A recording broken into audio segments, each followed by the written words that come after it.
Allahu Akbar, Allahu Akbar, Allahu Akbar. Ashhadu an la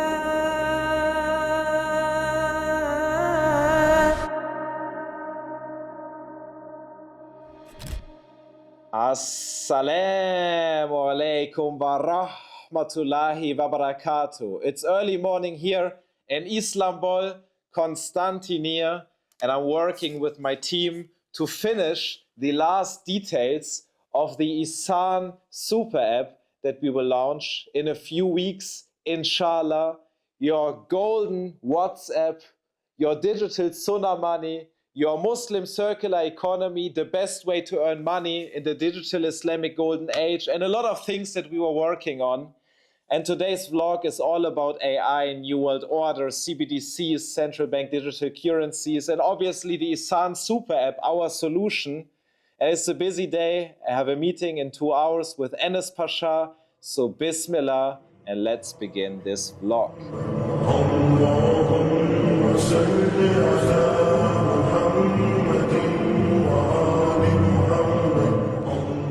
So we are here with Enes Pasha.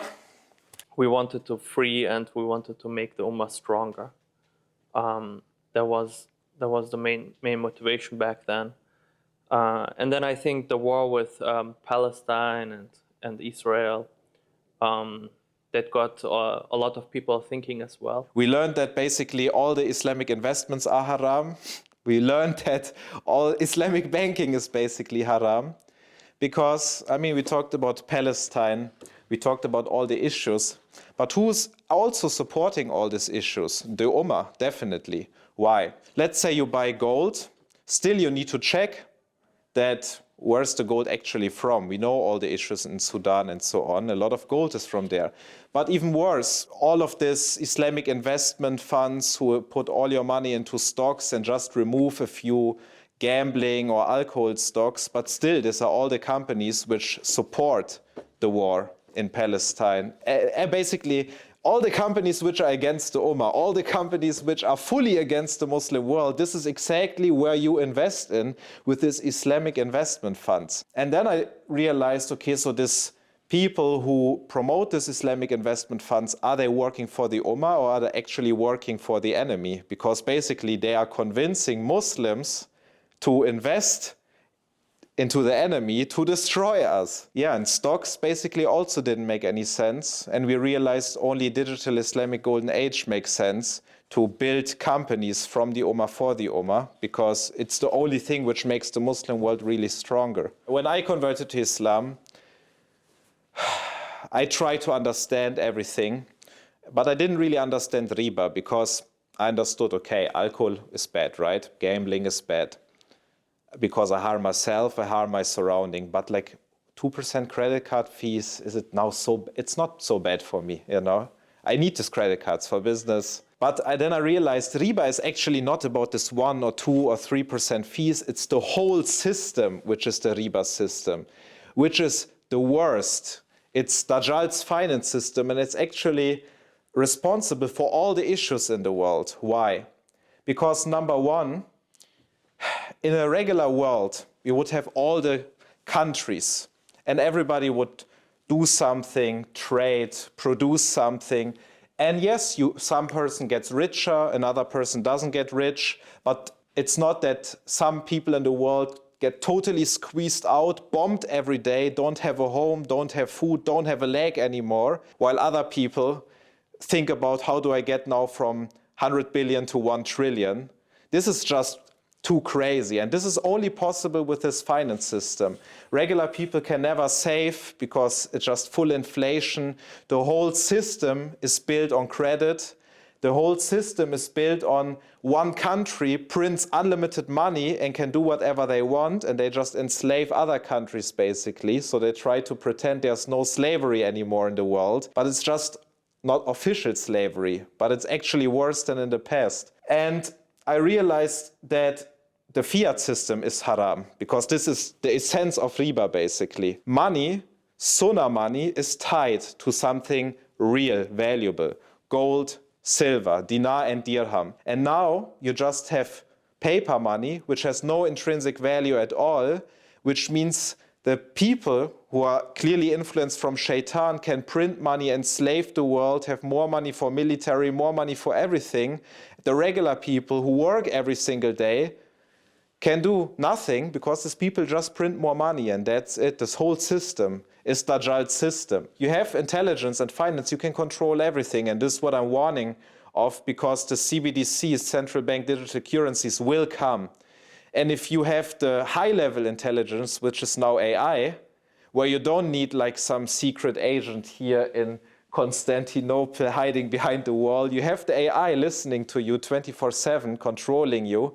And then you have the digital currencies, the finance. People can't do anything, basically. You can't fight against this anymore. Now we have the last period where we can fight against this. And I think the only way to solve this would be to build a new payment system, which is difficult, by the way. But this would be the only real Islamic way to have Sunnah money. And we can't have Sunnah money anymore, basically running around just with gold and silver, because how should this work, right? I can't order something online and first ship them the gold. But we can have a gold-backed stablecoin, and this is what we are working on. So we have the digital Sunnah money, basically, but still it has intrinsic value. And I was never a fan of crypto or blockchain. And Enes knows this. He tried to convince me for 5, 6 years. 10 years. And I'm more old school, you know. I said, bro, real estate. But in this case, I realized that it's really the best tool because it's the only way that we have. The only way. So this is just a sneak peek of the Ihsan super app for the messenger function. And as I told you, the Ihsan super app is basically structured into 4 pillars: messenger, Ihsan pay, Ihsan commerce, and investments. So the super app, why? Because I realize communication is an issue, because intelligence means also that we will be restricted. We are already restricted, right? We always need to pay attention what we say on social media. All the scholars can't say what they think, so you only hear the scholars which are paid for the wrong side, and this influences people, and then you don't understand anymore what's going on in the world. And this is Dajjal, the great deception. So you don't even know anymore, like what's right, what's wrong, what's going on in the world, who's on the good side, who's on the bad side, it's all getting confused. And with Ihsan Messenger, at least we can communicate freely, and data is the new gold, so nobody can steal our data and nobody can really control us. And it also helps that we have an app with a lot of Muslim users, so that when we start with a payment system, we already have users, basically. So now we have Ihsan Pay, we can communicate, and now you can only buy from Muslims. It's nice because now you actually really isolate and you live like in a tribe. You need to be able to pay in a way which is not haram. You need to be able to communicate, to still stay in touch with the Ummah and to still understand what is true. And you need to be able to buy the basics, and this would already cover everything that you really need. So we still need more applications, especially in tech, good developer, people with experience in Islamic finance. We need to develop our own blockchain, our own coin. So go to digitalislamicgoldenage.com to apply if you are looking for a job, and if you're talented, if you're a startup, if you're an investor, you can also obviously apply. These are our Ihsan gold coins.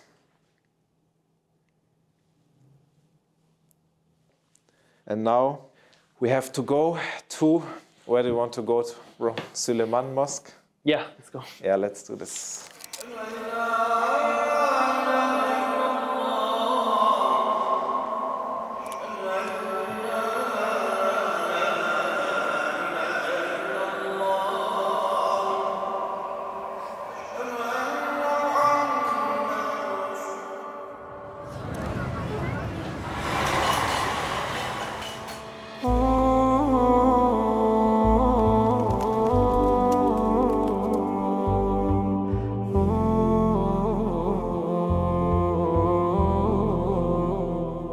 So we are back with brother Muhammad Ali.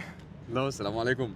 Alaikum salam wa rahmatullah. And today it's a sunny day and we are getting lost in Constantinople, walking around, checking every single mosque, every single monument of this beautiful history. We have Roman history behind us, Byzantine Empire history, Ottoman Empire history. I converted to Islam, alhamdulillah, a little bit more than 3 years ago. And of course, you become Muslim as a revert because you believe Islam is superior in everything, basically.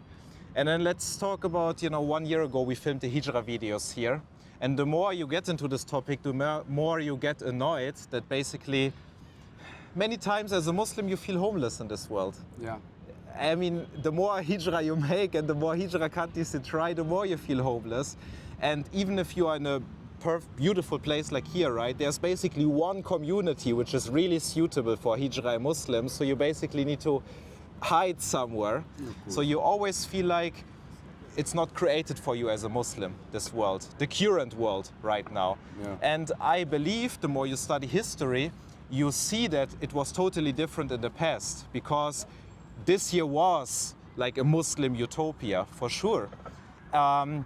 Because, I mean, imagine like in year 1600, it was real Islam ball. It was all Islam, basically. You were living for Islam. And it was not just the prayers, it was the community, it was the vision of the education, the vision of the country or the empire. It was everything, basically, so that you really, it was not a responsibility. You feel like hyped, you know? You feel hyped about Islam. Mm-hmm.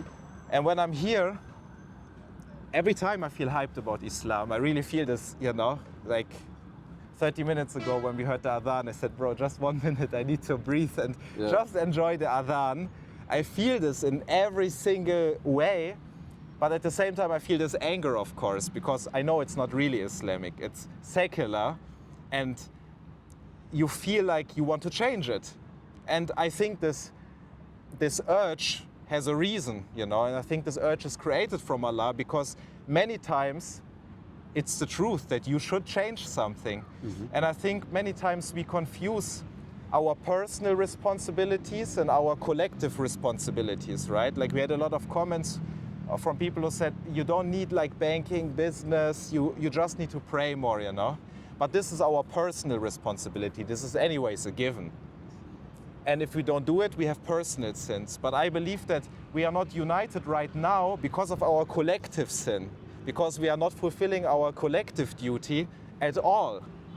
And we all feel to some degree bad and guilty because we should do this. Yes. That's why we walk around everywhere and we feel sad for the Uyghur Muslims, for the Muslims in Gaza, for the Muslims in Sudan, and so on, because we feel this is our duty. And right now we are not really fulfilling it. And this is like the bare minimum that we should do this. And for me, since we have this vision, I feel just much more happy, because since we finalized this vision, Islam for me is really all encompassing. Yeah. So in every single sphere of life, 100% of the day. So for me, I already feel like this is like all now. Islam is like my whole day. It's not like, okay, now I finish the prayer and now I work on something which is like totally different. And now I speak to a person which has nothing to do with Islam. It's just all encompassing now, my whole day, my whole vision. And I think this also hires the Iman. Yes. With Ihsan. With Ihsan, of course.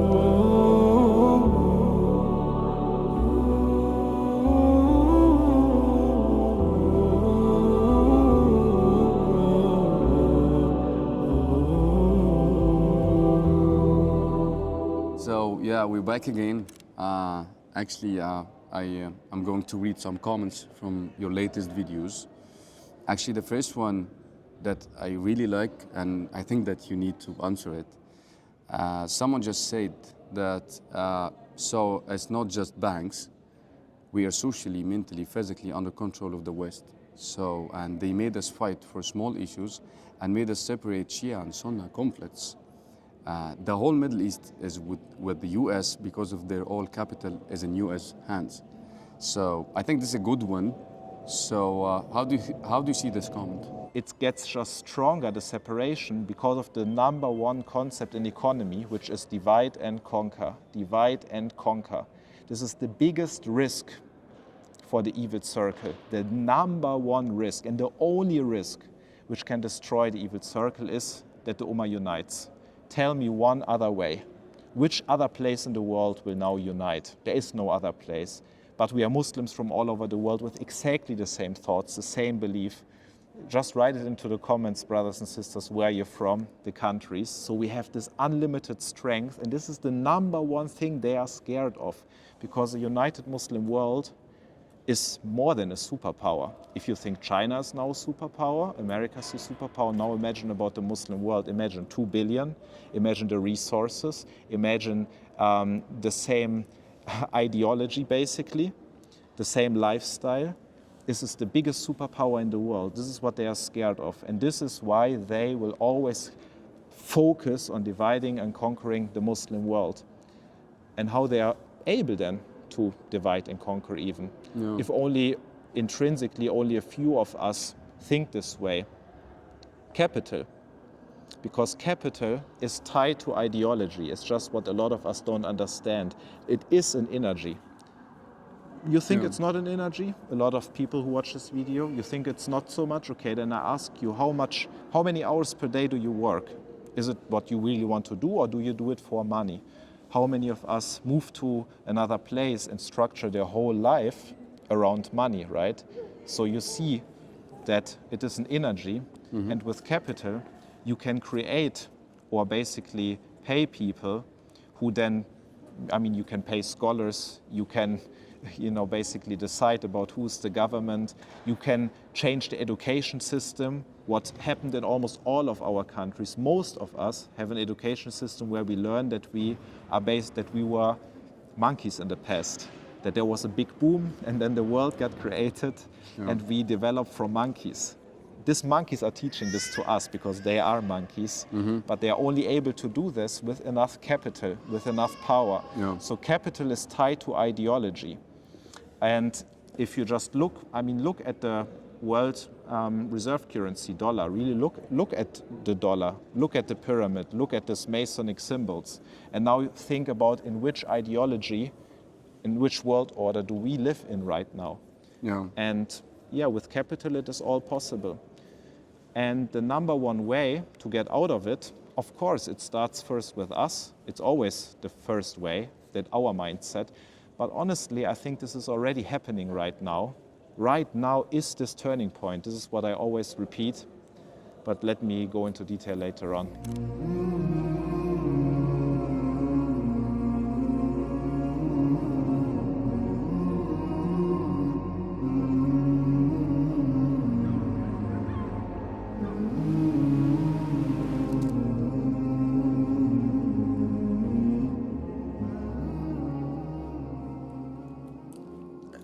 It's a beautiful, cloudy day on the Bosporus between two continents. And I just realized that nothing is more beautiful than the creation of Allah Azza wa Jal. And I realized this the last time in Oman when I decided that I love Oman simply because there are no skyscrapers. And I realized in my lifestyle between all the wealth and modern cities that nothing is more beautiful than the simple nature. Like crystal clear blue water, greenery, birds, and breathing fresh air. And now a new human creation is emerging, which will appear to be better than the real creation. And this one is called AI, artificial intelligence. And it doesn't really matter what you think about AI. Because I don't need AI, and I told you I don't even need a phone. I like to reclaim my attention, to sometimes read books for 8 hours, to ignore the whole world. But we need to acknowledge that AI will change the world.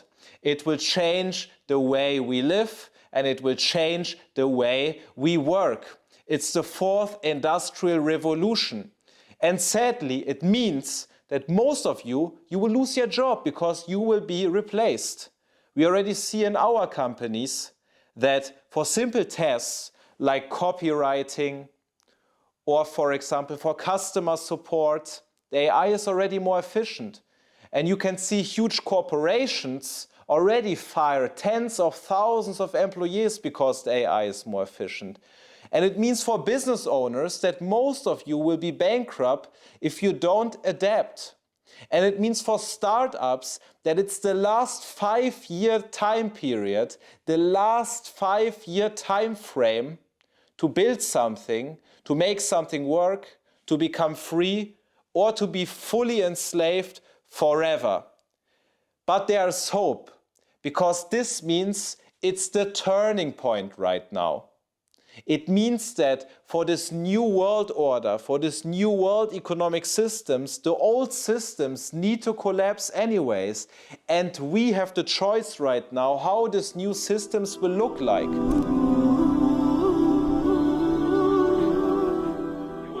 Opposite and be like, hey, analyze this, and then be like, and then it would give you some So my brothers and sisters, you see their real daily work, you know, nothing fancy, just solving problems, and that's it. And the more problems you solve, the better.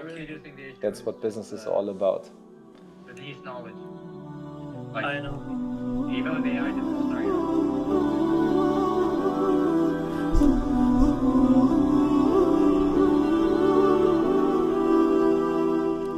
Alhamdulillah, this EP is coming to an end. We have a lot to do to unite the Ummah, but it's possible by the will of Allah.